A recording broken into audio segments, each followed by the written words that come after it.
Shalom, shalom kwa Mungu. Bwana Yesu asifiwe, na kusalimu kwa jina la Yesu Kristo. Na namshukuru Mungu kwa sababu ya asubuhi njema tena ya Jumatano ya leo. Ni saa 10 asubuhi, ni saa 10 kamili asubuhi. Ninakukaribisha tena kwenye maombi haya ya asubuhi ya leo. Tukaweze kuomba pamoja na kumshukuru Mungu pamoja. Ninaamini kwamba utabarikiwa. Namshukuru Mungu kwa sababu ya uzima ambao ametupa leo na akanipa mimi na wewe. Tuna kila sababu ya kumshukuru Mungu. Tuna kila sababu ya kumwambia Mungu ni asante. Na najua kuna watu ambao tulikuwepo na wao jana lakini hawakuweza kuiona siku ya leo. Kwa hivyo mtu wa Mungu, una kila sababu ya kumshukuru Mungu asubuhi ya leo. No matter ni mambo gani umepitia jana, no matter ni hali gani umepitia, lakini asubuhi ya leo mapambazuko ambayo hata jimbi mwenyewe hajawika, tuna kila sababu ya kumshukuru Mungu. Inaweza kuwa ya kwamba umelala na wakati mgumu na umeamka ukiwa mzima, ni sababu tosha kumshukuru Mungu. Kuna watu walala na kuamka, wengine wamejipata hospitali, wengine wamejipata kwenye hali ngumu, wameamka wakakuta wapendwa wao hawapo. Basi asubuhi ya leo una kila sababu ya kumshukuru Mungu sana. Na ninafurahia kujua ya kwamba Mungu amekuamsha mzima na ubuheri wa afya. Jina la Bwana libarikiwe. Basi ningeomba leo, kabla sija kuongoza kwenye maombi ya asubuhi, ningeomba kabla hatujaomba nikufundishe mambo matatu kuhusu maombi ya asubuhi. Na nitakufundisha kuhusu nguvu ya maombi ya asubuhi. Nguvu ya maombi ya asubuhi. Asubuhi, kuna maombi ya asubuhi yana nguvu yake, yana nguvu. Na nguvu ya maombi ya asubuhi ipo katika kujenga misingi imara wa siku yako. Maombi ya asubuhi yanajenga siku imara ya asubuhi yako. Maombi ya asubuhi yanakuwekea foundation ya siku nzima. Maombi ya asubuhi yanakabidhi mipango na changamoto zako kwa Mungu kabla hujashughulika na mambo mengine. Kunakupa amani, kunakupa ulinzi na hekima ya kufanya maamuzi sahihi siku nzima. Kwa hivyo maombi ya asubuhi yanakusaidia ufanye maamuzi sahihi. Yanakupea ulinzi, yanakupea hekima. Kama ulikuwa unaongea bila hekima, unapata hekima ya kuongea. Hata kama ni kwenye biashara yako, unakuwa na hekima ya kuongea juu ya wale wateja. Unakuwa na ulinzi wa Mungu. Kama kuna nguvu za giza, kuna nguvu za uchawi, kuna madhabahu fulani yanakuandama, maombi ya asubuhi yanakupea ulinzi. Zile nguvu za giza zitakuweza katika jina la Yesu. Kwa hivyo maombi ya asubuhi yana vipengele vitatu. Kipengele cha kwanza ni shukrani. Kutambua zawadi ya uzima na kuanza siku na moyo wa amani. Yaani jambo la kwanza la kufanya kwa maombi ya asubuhi ni shukrani. Unamshukuru Mungu, unamwambia Mungu asante kwa kile ambacho ameweza kukupatia ulinzi. Kwa sababu mara nyingi tunalala, by the way, wakati umelala hata hujijuangi. Hujui hata nini kinatokeanga kwa nyumba yako. Hujuangi shetani anakuja ama mchawi anaingia na kukuta umelala, anajaribu kupambana na wewe atoe watoto wako, lakini malaika wa Mungu anasimama kukulinda. Roho Mtakatifu anasimama kukuwekea ulinzi. Ndio maana ukiamka ukiwa mzima, mshukuru Mungu sana. Mwambie Mungu asante. Piga magoti, mlilie Bwana, mwambie Bwana asante, kwa sababu si wewe, ni Mungu. Si maombi yako yamefanya uone siku ya leo. Hapana, ni Mungu amesababisha uione siku ya leo. Jambo la pili, maombi ya asubuhi yanakupea ulinzi na mwelekeo. Maombi ya asubuhi yanakupea ulinzi na mwelekeo. Kuomba ulinzi dhidi ya changamoto na kuongozwa katika njia sahihi. Haya maombi ya asubuhi wakati unaomba yanakupea ulinzi na yanakupea mwongozo sahihi. Usipite katika njia ya kujikwaa, usipite katika njia ya mikosi. Maombi ya asubuhi yanakupea watu sahihi. Maombi ya asubuhi yanakuletea watu sahihi kwenye maisha yako, kwenye biashara yako. Na jambo la tatu, maombi ya asubuhi yanakupea nguvu ya kiroho. Unajazwa nguvu mpya na upako na kushinda shughuli za kila siku. Hiyo ndio kazi ya maombi ya asubuhi. Yanakupea upako usio wa kikawaida. Maombi ya asubuhi yanakupea neema, yanakupea kibali, unakuwa na upako. Kuna watu wanalala wanaamka wanasikia hawana amani. Hiyo maombi yanakupea amani. Kuna watu wanaamka asubuhi wanasikia wanakuwa na uoga fulani hivi. Haya maombi ya asubuhi yanakupea nguvu, yanakupea upako fulani ambao kama ulikuwa na uoga kuongea, huwezi sikia tena huo uoga wa kuweza kuongea. Unasikia kabisa umefunguliwa, unasikia kabisa kuna kitu ambacho kimetendeka kwenye maisha yako. Kwa hivyo maombi ya asubuhi ni muhimu sana, ni muhimu sana kwa ajili ya kukujenga kiroho, kimwili, kibiashara, kiulinzi, kiimani. Hiyo ndio kazi ya maombi ya asubuhi. Na ukiweza kuyafuatilia mambo matatu, utapata nguvu sana kwenye maombi ya asubuhi. Basi msikilizaji wangu ambaye unanisikiliza, ambaye unanitazama popote pale ulipo, asubuhi leo nataka nikuongoze namna ya kuomba maombi mafupi kwanza we mwenyewe, halafu baadaye nitakuombea. Yule ambaye utakutana na ujumbe huu, huenda kuna watu hawako online sasa hivi. Ukija kufungua simu yako na ukutane na maombi haya, yafuate tu vile ninakuelekeza. Hata kama mimi nimeshatoka online, ukifuata vile ukifuata kile ninachokiongoza hapa, kitakusaidia. Basi tumshukuru Mungu, na unatapaswa kuomba namna hii ama kujiongoza namna hii kwenye maombi yako ya asubuhi. Unastahili kwanza kabisa, unastahili kumshukuru Mungu kama nilivyosema mwanzoni. Kwa hivyo nataka unapoanza siku, anza na maombi haya. Anza na kusema hivi: Baba wa mbinguni, nakushukuru kwa zawadi ya siku hii ya Jumatano ya leo tarehe 27. Asante kwa pumzi ya uhai, kwa rehema zako ambazo ni mpya kila asubuhi, na kwa ulinzi wako tangu nianze wiki hii. Baba, leo najikabidhi mikononi mwako. Niongoze katika kila ninachokifanya. Nipe hekima ya kufanya maamuzi sahihi. Nifundishe kutembea katika njia zako, Bwana. Ninaomba uondoe kila kikwazo mbele yangu, kila mpango wa adui juu ya maisha yangu ubomoke kwa jina la Yesu. Fungua milango ya baraka, kazi, mafanikio na amani katika maisha yangu. Mungu, nitie nguvu pale ninapochoka. Nipe amani pale ninapokatishwa tamaa. Unipe amani ninapokatishwa tamaa. Nipe ushindi katika kila jibu. Nabariki familia yangu, kazi yangu na mipango yangu yote. Ninaamini kuwa leo ni siku ya ushindi, mafanikio na neema tele. Naomba yote haya katika jina la Yesu Kristo wa Nazareti aliye hai. Amen. Sema, ninaitabiria Jumatano ya leo. Inene hiyo Jumatano. Sema, ewe Jumatano, ewe Jumatano, ewe Jumatano, ninakunenea kwa mamlaka ya jina la Yesu.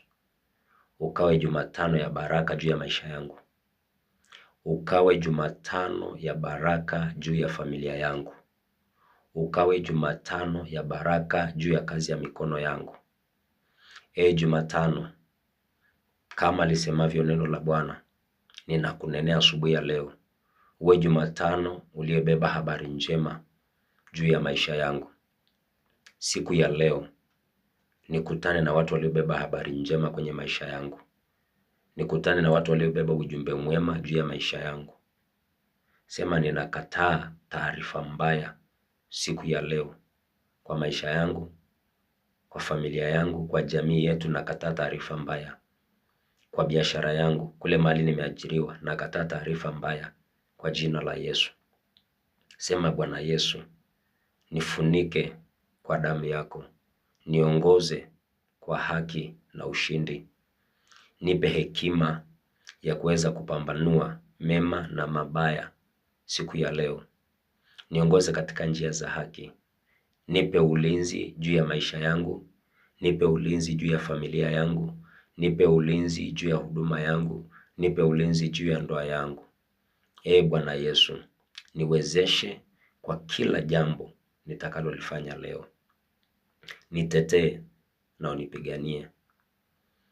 Wale ambao mmejiajiri wenyewe, sema itazame mikono yako hivi.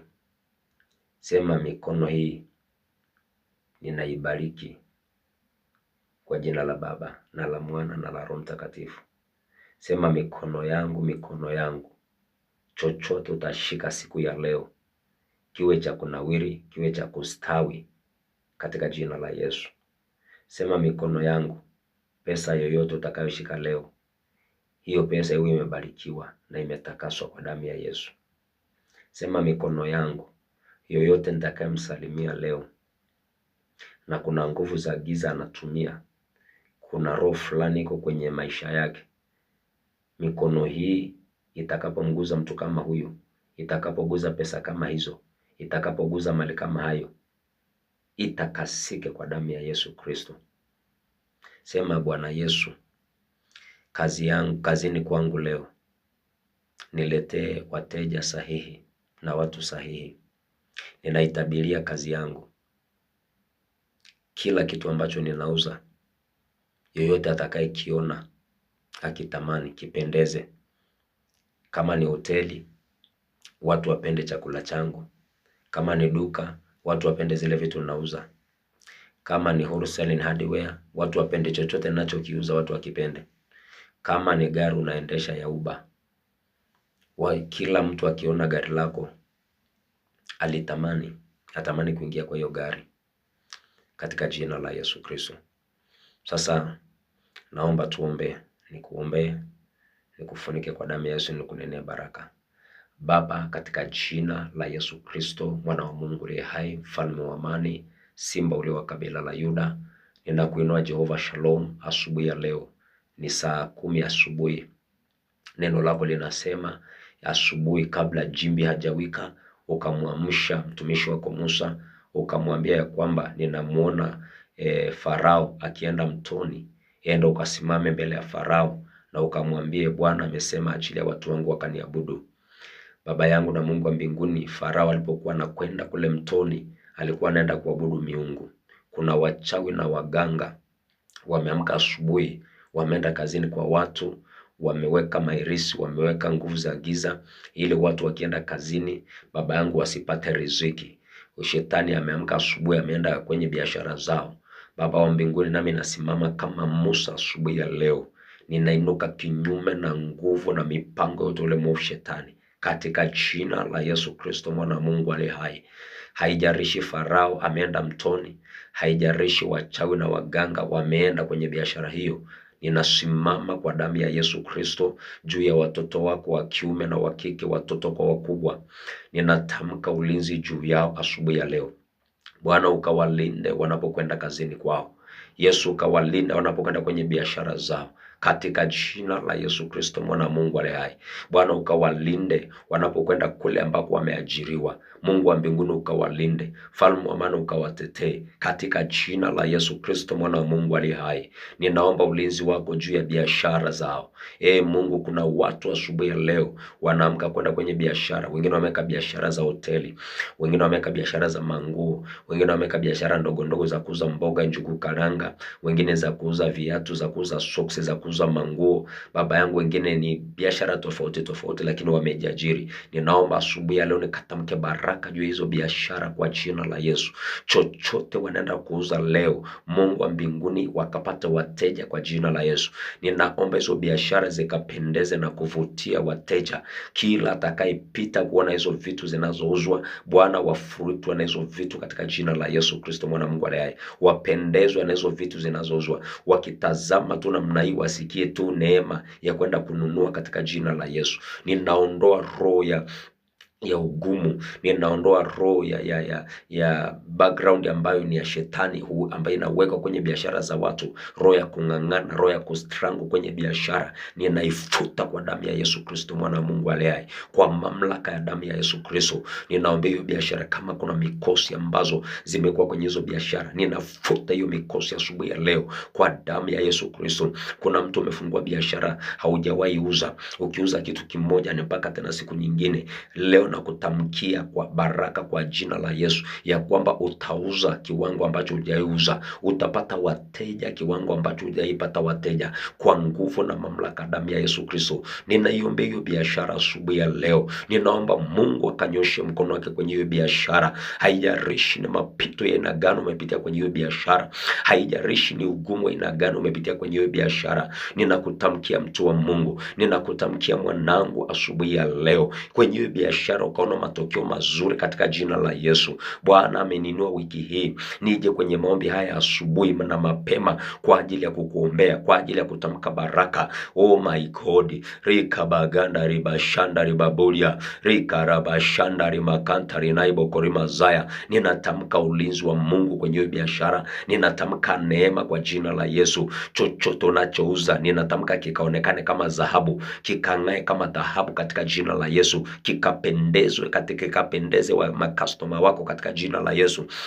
Ninakuombea neema, ninakuombea kibali, ninakuombea nguvu na uweza. Mungu atakuletea wateja kutoka mbali katika jina la Yesu. Neno la Bwana linasema wakati mtumishi wa Mungu Danieli alikuwa gerezani, neno la Bwana linasema Mungu alionekana kwa njia kubwa. Nami ninatamka kwa jina la Yesu Kristo kwenye biashara, Mungu akaonekane kwa njia kubwa. Kama kuna ukuta ambao umeizingira biashara yako, huo ukuta ukaanguke asubuhi ya leo kwa jina la Yesu. Ukuta wa maneno, kuna watu walitamka maneno kwenye hiyo biashara, hayo maneno na yafuta kwa damu ya Yesu Kristo. Ninafuta kila neno lilitamkwa na binadamu, lilitamkwa na wachawi na waganga, neno lilitamkwa na watu wenye mamlaka ya kiroho. Mungu wa mbingu na nchi akasimame kwenye hiyo biashara, hayo maneno na yafuta kwa damu ya Yesu. Damu ya Yesu Kristo inafuta kila neno, inafuta kila matamshi yalitamkwa. Haijarishi ni watu walishikana wakaomba kinyume, haijarishi ni watu walishikana wakatamka maneno kinyume na biashara yako. Asubuhi ya leo Bwana amenituma kwa damu ya Yesu nikafuta hayo maneno kwa damu ya Yesu Kristo. Kila mashtaka ambayo yamekuwa juu yako na yafuta kwa damu ya Yesu Kristo asubuhi ya leo. Mashtaka yena yoyote yalishtakiwa juu yako, mashtaka juu ya maisha yako na yafuta kwa damu ya Yesu. Mashtaka juu ya biashara yako na yafuta kwa damu ya Yesu. Mashtaka juu ya watoto wako na yafuta kwa damu ya Yesu. Mashtaka juu ya mafanikio yako na yafuta kwa damu ya Yesu. Haijarishi ni akina nani walikushtaki, haijarishi ni akina nani waliongea. Asubuhi ya leo Bwana amenituma nikatamke baraka na ushindi, nikakutamkia ya kwamba hayo maneno yaliyotamkwa yaliyosababisha ustrango kwenye hiyo biashara, ustrango kwenye maisha yako, hayo maneno na yafuta kwa damu ya Yesu Kristo. Enda ukapate mpenyo kwenye hiyo biashara, enda ukapate pesa ambazo hujaipata kwenye hiyo biashara, ukapate wateja ambao hujaipata kwenye hiyo biashara katika jina la Yesu Kristo mwana Mungu aliye hai. Siku ya leo ukakutane na baraka, ukakutane na watu waliobeba baraka, ukakutane na watu waliobeba habari njema kwenye maisha yako katika jina la Yesu. Wale ambao Mungu amewabariki na magari, mko kwenye barabara mnabeba, iwe ni matatu, iwe ni gari za Uber, ninakutamkia baraka ya Mungu asubuhi ya leo. Kutana na wateja sahihi kwenye hiyo biashara ya Uber, kutana na wateja sahihi kwenye hiyo biashara ya matatu katika jina la Yesu Kristo mwana wa Mungu aliye hai. Ile pesa utaokota leo haitakuwa na machozi, na maana neno la Bwana linasema baraka zake ni za furaha, baraka zake hazina machozi. Ninakutamkia wale watu utabeba leo kwenye gari lako watakuwa ni watu waliobeba habari njema juu ya maisha yako katika jina la Yesu. Gari lako halitaharibika leo, gari lako halitakamatwa na polisi, gari lako halitapata accident. Kwa nguvu na mamlaka damu ya Yesu, ninalifunika hilo gari unaloliendesha kwa damu ya Yesu. Ninakutamkia baraka na ulinzi wa Bwana kila utakapokwenda kwenye hilo gari. Mungu akulinde na kutetea katika jina la Yesu. Kila utakambeba kwenye uba yako, Mungu wa mbinguni akamguze, akulipe bila vita katika jina la Yesu Kristo mwana Mungu ali hai. Wewe unaendesha gari, unafanya biashara ya gari ya uba, matatu, unafanya biashara manguo ya hoteli, chochote unachouza, ninakutamkia hautauza hasara kwa jina la Yesu. Hautafanya kazi ya hasara kuanzia leo kwa nguvu na mamlaka damu ya Yesu Kristo, na kuitishia neema na kibali katika jina la Yesu Kristo. Wale ambao mmeajiriwa, mahali mmeajiriwa, Mungu awape kibali. Unapokwenda kazini, mahali umeajiriwa, akupe kibali kwa huyo bosi wako, akupe kibali kwa wafanyakazi wenzako katika jina la Yesu Kristo mwana wa Mungu aliye hai. Mungu akupe kibali unapotoka na unapoingia, unapoamka na unapolala. Mungu akupe kibali katika jina la Yesu. Huko kazini, kazi unayoifanya, Mungu akuheshimishe kwa wafanyakazi wenzako, akuheshimishe kwa hiyo tajiri yako katika jina la Yesu Kristo.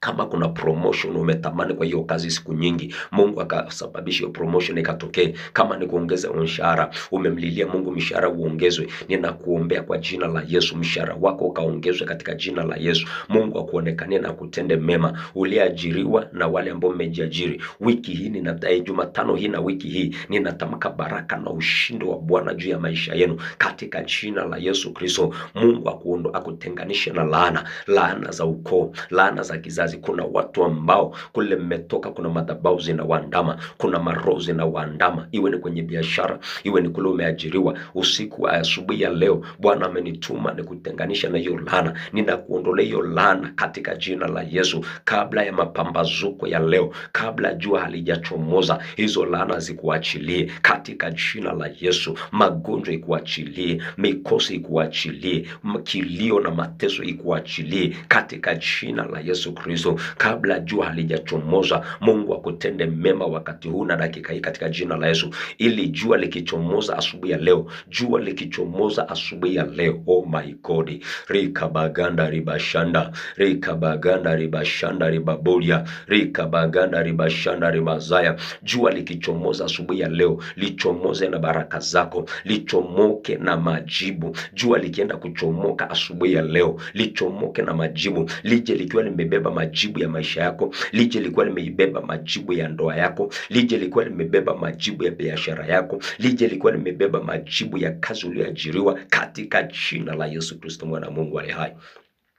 Ninakuombea neema na kibali cha damu ya Yesu Kristo, ya kwamba kila asubuhi Mungu akupe neema ya kuomba kabla hujaenda kazini kwako. Mungu akupe breakthrough ya kuomba kabla hujaenda kule umeajiriwa. Mungu akupe tu neema, ikifika saa 10 unapiga magoti unamshukuru Mungu. Hiyo neema iwe juu yako kuanzia leo katika jina la Yesu. Baba, katika jina la Yesu, ninakushukuru kwa ajili ya watu wako hawa ambao umenituma kuwaletea ujumbe huu. Ninakuomba Baba wa mbinguni, ninakuomba mfalme wa amani, Jehovah Shalom, Elokibo, King of the King, ya kwamba Bwana utawabariki na utawalinda kama vile uishivyo milele. Naomba ukalitazame neno lako kwa ajili ya kulitimiza kwa mamlaka ulionipatia. Ninaomba nikatamke baraka juu ya mtu huyu katika jina la Yesu. Huyu mzee, huyu mama, huyu kijana na huyu binti, na hawa watoto wanaoenda shuleni, Baba, ninatamka baraka juu yao. Hata kama leo ni holiday, ninatamka baraka juu ya watoto katika jina la Yesu. Ninatamka baraka juu ya biashara yako. Mungu wa mbinguni akubariki. Mungu wa mbinguni akuonekanie. Mungu wa mbinguni akutangulie katika jina la Yesu. Kokote utakapokwenda leo, mahali popote utakaposimama leo, Mungu akaonekane juu ya maisha yako katika jina la Yesu. Wale ambao mtaenda kazini, mtashinda kwa nyumba leo, Mungu awape furaha na familia zenu. Mungu awape furaha na ndoa zenu katika jina la Yesu. Kama kwa ndoa yako kulikuwa na ugomvi, huo ugomvi ukome kuanzia leo katika jina la Yesu. Upendo wa ajabu uanze kuonekana kwenye hiyo ndoa. Upendo wa ajabu uanze kuonekana kwenye hiyo familia katika jina la Yesu Kristo mwana Mungu aliye hai. Neema Mungu iwe juu yako. Neema Mungu kutetee na kulinde kwa jina la Yesu Kristo Bwana na Mwokozi wetu, nimeomba na hata nimeamini. Amen, amen, amen. Mungu wa mbinguni akubariki. Mungu wa mbinguni akutende mema. Mungu wa mbinguni akuonekanie. Neema ya Mungu iwe juu yako. Mtu wa Mungu, hautalia tena katika jina la Yesu Kristo. Umelia kwa muda mrefu. Nasikia ndani ya moyo wangu Roho akinisaidia nikwambie, hautalia tena, hautaomboleza tena. Neema ya Mungu ikawe juu yako katika jina la Yesu. Hiyo kung'ang'ana haitakuwa juu yako tena katika jina la Yesu Kristo. Mungu akuondolee aibu. Mungu akuondolee kilio. Kuna mapito magumu unapitia. Ninakuombea asubuhi ya leo, hayo mapito Mungu ayaondoe kwa maisha yako katika jina la Yesu. Mapito kwenye biashara, mapito kwenye ndoa, mapito kwenye familia, mmeishi kugombana kwenye hiyo ndoa, Mungu akupe amani, akupe ushindi, akupe neema katika jina la Yesu Kristo mwana Mungu aliye hai. Kuna mtu unalia pale, unamuuliza Mungu, ni kwa nini napitia haya kwenye ndoa? Ni kwa nini napitia haya kwenye biashara? Niko hapa kukutia nguvu ya kwamba bado hujachelewa, bado Mungu hajakawia, anakuja kwa wakati sahihi. Hiyo ndoa inaenda kuwa na amani, hiyo ndoa inaenda kuwa na furaha, hiyo ndoa inaenda kuwa na ushuhuda katika jina la Yesu. Unayapitia hayo kwa sababu wewe ni nyoka wa shaba, wewe ni dhahabu. Wewe unapita, wewe ni moto, unapitia kwenye moto, ama jaribu ni moto, yanakufanya ukapendeze, yanakufanya ukawe na ushuhuda katika jina la Yesu Kristo mwana Mungu aliye hai. Kuna vitu umeviona wiki jana, kuna mambo umepitia wiki jana, Bwana anasema hautayapitia wiki hii, hautayaona wiki hii katika jina la Yesu. Umekuwa ukiona watu wengine wakiuza, wewe mwenyewe haujaiuza, utaanza kuuza katika jina la Yesu. Ukauze katika jina la Yesu. Oh my God, ukauze katika jina la Yesu Kristo. Ukauze kwenye hiyo biashara, ukauze kwa jina la Yesu Kristo mwana Mungu aliye hai. Uanze kuona faida kwenye biashara yako, uanze kuona matokeo mazuri kwenye hiyo biashara katika jina la Yesu. Mungu aliponipea mzigo huu wa kukuombea kila asubuhi, nilikuwa najua kuna watu ambao Mungu anasema na wao. Nilikuwa najua kuna biashara, kuna familia, kuna jamii Mungu anasema na wao. Ninaamini kabisa kuna kitu kinaenda kutokea. Unaponiona nikija haya masaa ya saa 10, sio kwamba nimeamka nikaja hapa, hapana. Nimekuwa maombi tangu saa 8. Nimekuwa maombi ya 3 hours every night, na kuanga maombi kuanzia saa 8 mpaka saa 10. Kwa hivyo nimemaliza maombi ya saa 8 nikaja hapa ili nikazungumza na wewe. Sijatoka kwa kitanda, hapana. Sijawahi lala mimi hata siku moja usiku. Ninalalanga nikitoka hapa sasa. Kwa hivyo ninajua kile ambacho nimebeba, najua kile ambacho Mungu ameweka ndani yangu. Aliponiambia kila saa 10 ukimaliza maombi enda online, zungumza na kwa maisha ya watu hawa, nilikuwa najua kuna mtu Mungu anasema na yeye. Mungu wa mbinguni akubariki. Mungu wa mbinguni akutende mema katika jina la Yesu Kristo. Ninakuombea wiki hii itakuwa ni wiki ya baraka, itakuwa ni wiki ya neema, itakuwa ni wiki ya kukumbukwa kwenye maisha yako katika jina la Yesu Kristo. Itakuwa ni wiki ambayo imebeba ushindi kwenye maisha yako katika jina la Yesu. Nina imani kabisa kwenye wiki utaona Mungu na njia kubwa. Na kama kuna jambo lolote ambalo unaona limekuwa na uzito, iwe kwenye biashara, iwe kwenye ndoa, iwe kwenye masomo ya watoto wako, iwe kwenye huduma, kwenye anga za maombi, unaweza ukani SMS. Utaingia pale kwa senda, unaweza ukanitumia SMS. Hata kama ni jambo unaweza ukalitaja tu nikiendelea kuomba namna hii, unaweza ukacomment pale ukasema, mchungaji, mimi naomba uniombee jambo fulani. Usiogope, maisha ni yako. Wewe ndio unafaa kusimame. Unaandika tu pale chini kwa comment, unaandika tu, mchungaji, naomba mimi uniombee jambo hili. Nitakuombea, nitasimama na wewe. Na ninaposema kwamba nitakuombea, huwa mimi natamka kitu ambacho najua nitakifanya. Nitasimama na wewe, usiogope. Ukiona ni jambo zito, ni jambo ambalo ungetaka labda tuliombee sisi wawili, kwenye simu yako hapo, kwenye hayo maandishi yanapita, kuna namba ya simu iko pale. Kwenye hiyo namba ya simu tuma SMS kwenye hiyo namba ya simu, niambie, mchungaji, mimi ninataka uniombee kuhusu jambo fulani. Nitasimama na wewe kwa sababu wakati utasaidika, wakati utafanikiwa, sifa na utukufu zitamwendea Mungu. Kuna namba ya simu iko hapo 0727998743.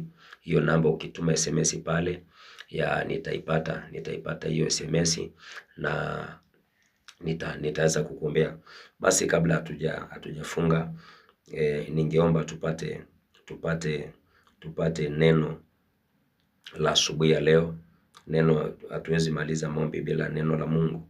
Biblia inasema ya kwamba Yesu alipopaa akasema nimewaachia msaidizi, na akasema huyo msaidizi mtampata kupitia kwa maombi. Kwa hivyo huyo msaidizi mtampata kupitia kwa neno la Mungu, kwa sababu neno la Mungu limebeba kila kitu. Kwa hivyo ningetaka tupate neno na najua kwamba utabarikiwa katika jina la Yesu Kristo, na Mungu mbinguni atakutenda mema. Na tutaanzia kwenye kitabu cha Methali 16 mstari wa 3. Biblia inasema mkabidhi Bwana kazi zako, mkabidhi Bwana kazi zako na mawazo yako yatathibitika. Ukimkabidhi Mungu kazi zako, ukimkabidhi Mungu biashara yako, ukimkabidhi Mungu kazi unayoifanya mahali umeajiriwa, ukimkabidhi Mungu jamii yako, hiyo kazi itathibitika katika jina la Yesu. Kwa hivyo asubuhi unapoamka unaomba maombi ya shukrani, na baada ya kuomba maombi ya shukrani unamkabidhi Mungu kazi zako, unamkabidhi Mungu safari zako, unamwambia Mungu unaomba uwezo wa kulikumbuka neno la Mungu na kuliishi. Unamwomba Mungu akupe neema ya kulikumbuka neno lake na kuliishi. Neno la pili tutalipata kwenye kitabu cha Zaburi 119 mstari ule wa 16. Psalms chapter 119 verses 16. Neno linasema nitajifurahisha sana kwa amri zako, sitalisahau neno lako. Ukienda kwenye hiyo Zaburi bado 141 nasema Bwana uweke mlinzi kinywani pangu, mngojezi mlangoni pa midomo yangu. Ili neno likawe baraka, likawe ushindi juu ya maisha yako katika jina la Yesu Kristo. Ningeomba pia nikukaribishe kwenye mkesha. Tuna mkesha this Friday hapa Mount Zion Evangelical Church Kaloleni City Stadium. Tuko na kesha this Friday. This Friday tutakuwa na kesha, na kwa mapenzi ya Mungu nitakuwa nafundisha masuala mengi sana kuhusu madhabahu ambazo zinafunga watu. Tulianza Sunday, tutaendelea nayo this Friday, na this Sunday bado tutaendelea nikifundisha kuhusu madhabahu ambayo ama laana ambazo Mungu ameziruhusu kwa maisha ya watu kwa sababu ya mlango wa maovu waliofungua. Mungu akaruhusu laana, Mungu akaruhusu mapigo. Kuna watu wanapitia mapigo kwa sababu kuna kitu walifanya kinyume na Mungu. Wengine waliinuka juu ya watumishi wa Bwana, wengine waliinuka juu ya wazazi wao. Uliinuka juu ya baba yako na mama yako ukamsema vibaya, Mungu akaruhusu laana ikakuandama. Wengine hata mjasema vibaya juu ya wazazi wenu wa kiroho ama wa kimwili, lakini mliwasahau. Ulisahau mama yako na baba yako aliyekuzaa. Mama yako amekubeba miezi 9 akakulea miaka 20, na ulishapata kazi sasa haujamkumbuka. Vile unajitunza utunzi wazazi wako, Mungu akaruhusu laana. Kuna watu uliinukia, ulitamkia vibaya, watu wenye mamlaka ya kiroho, watu ambao wana miaka kukuliko, na Mungu akaruhusu laana zikuandame. Kwa hivyo Mungu akikujalia Friday hii, Ijumaa hii tutakuwa na kesha na nitakuwa nafundisha mambo haya. Ikiwa utakuwa umekaribishwa kuja tumwabudu Mungu pamoja, na wale ambao mtatutazama kwa FB, naamini ya kwamba kabisa Mungu atawabariki. Uwe pamoja nasi kuanzia saa 6. Kuanzia saa 6 tutakuwa online kwa mahubiri. Mungu akitujalia kuanzia saa 6 ama saa 7 tutakuwa online kwa maombi na kwa mafundisho. Tutakuwa nafundisha kuhusu laana ambazo Mungu ameziruhusu zije kwa maisha yako na namna gani utaweza kujitoa kwenye hizo laana. Na naamini kwamba Mungu amenituma akiwa na sababu. Nikutamkie baraka mtu wa Mungu. Nikufunike kwa damu ya Yesu Kristo. Mchana wa leo wa baraka na mkono wa Mungu uwe juu yako. Mungu akupe ulinzi na akupe neema, na ikimpendeza Mungu basi tutakutana tena asubuhi. Ya kesho Thursday, na Mungu niliwaambia Mungu akipenda, Mungu akinipea neema, nitakuwa nakuja asubuhi saa 10 halafu nakuja jioni usiku saa 4. Kwa hivyo Mungu akinipea neema mtaanza kuniona hata saa 4 usiku, lakini saa 4 usiku nitakuwa nafundisha namna ya kuomba maombi ya usiku ndio uweze kulala. Unawezaje ukaomba? Nitakuwa na hiyo class ya kufundisha kila saa 4 usiku. Nitakuwa nafundisha, na siku nitaanza tu, nitawabrief asubuhi kwamba leo nitakuwa na mafundisho ya usiku wa saa 4. Nitakuwa nafundisha kuhusu namna ya kuomba ili uweze ukalale. Kwa hivyo shalom, shalom. Bwana kubariki, Bwana kutende mema, Bwana kufanikishe katika njia zako, ili siku ya leo iwe ya baraka kwa maisha yako. Katika jina la Yesu Kristo, Bwana na Mwokozi wetu, tumeomba na hata tumeamini. Amen, amen, amen. Shalom, shalom, shalom. Bwana awe nawe. Bwana awe na familia yako. Bwana awe na biashara yako. Tukutane tena kwa mapenzi ya Mungu. Amina.